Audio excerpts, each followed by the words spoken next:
Hello everyone, in this video we are going to see about the microprocessor organization. Let us first see what is the microprocessor.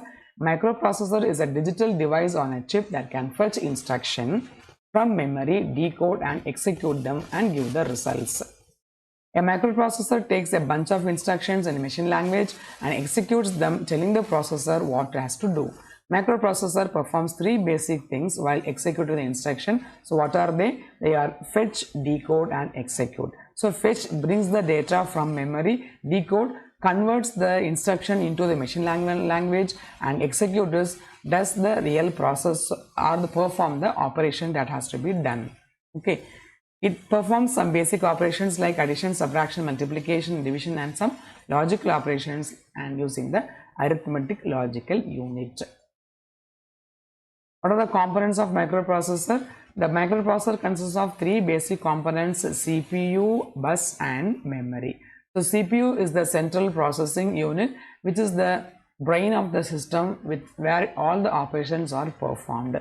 In order to do this processing, it has few components. They are instruction register to hold the instruction to be executed, and the decoder which converts the instruction from the given language into the machine level language, and that will be sent to the arithmetic logical unit to perform the operations.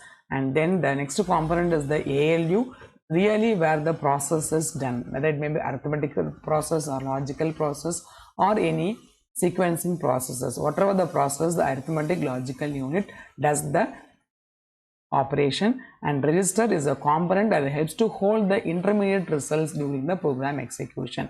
So program is executed part by part. So intermediate results are often will be in the while processing. So those intermediate results are stored in the registers.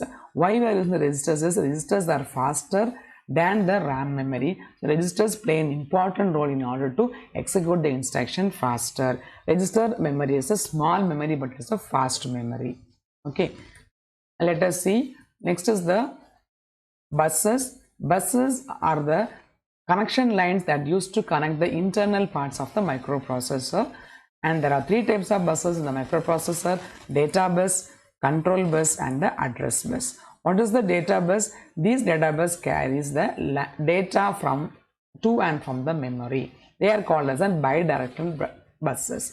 Suppose if we want to do any operation, we have to get the input, then process the input and pass the output to the output device. So we need to get the data from somewhere and we have to put the data somewhere. So data buses are always bidirectional buses. When we say the bus, the width of the data bus is called as the word length of the microprocessor. That means when you say what is the word length is, when you say a microprocessor is of 32-bit means the microprocessor, the data bus of this microprocessor can carry 32-bit at a time. That is called as the word length of the microprocessor.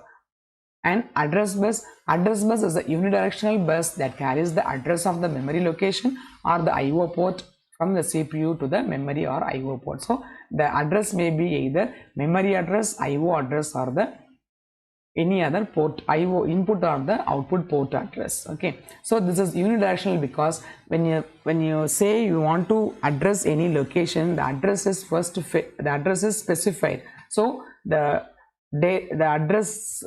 data by which the address is specified goes in one direction to fetch the data.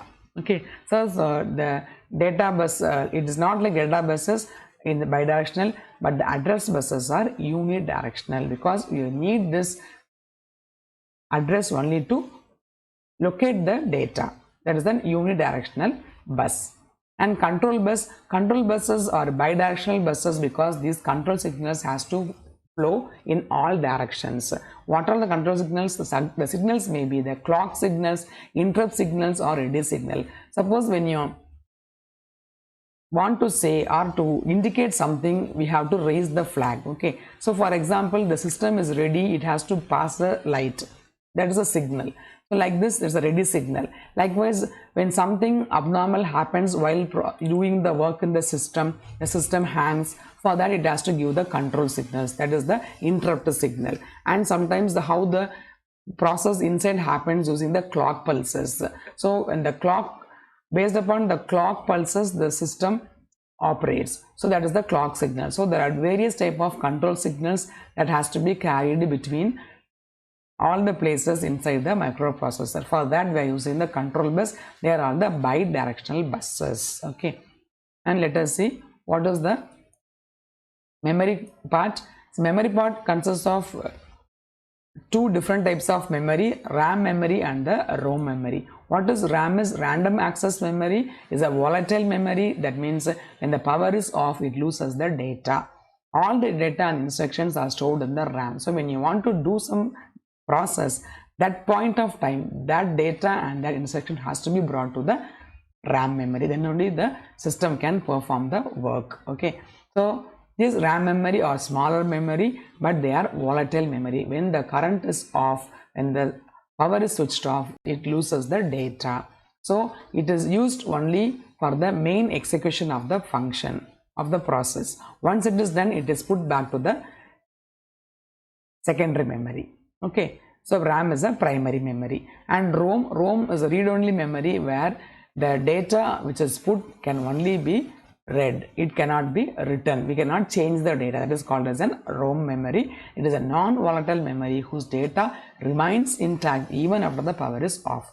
If you switch off the power, the content will be there in the ROM memory. So what type of data will be stored in the ROM memory? Which is needed permanently for the system, like the booting of the system. So when you want to switch on the system, we need all the signals to be up and to warm up the system to start the system. For that we need the booting sequence. Those sequence of instructions should be permanently stored inside the ROM. Then only the system can perform. So such type of permanent data are stored in the ROM memory.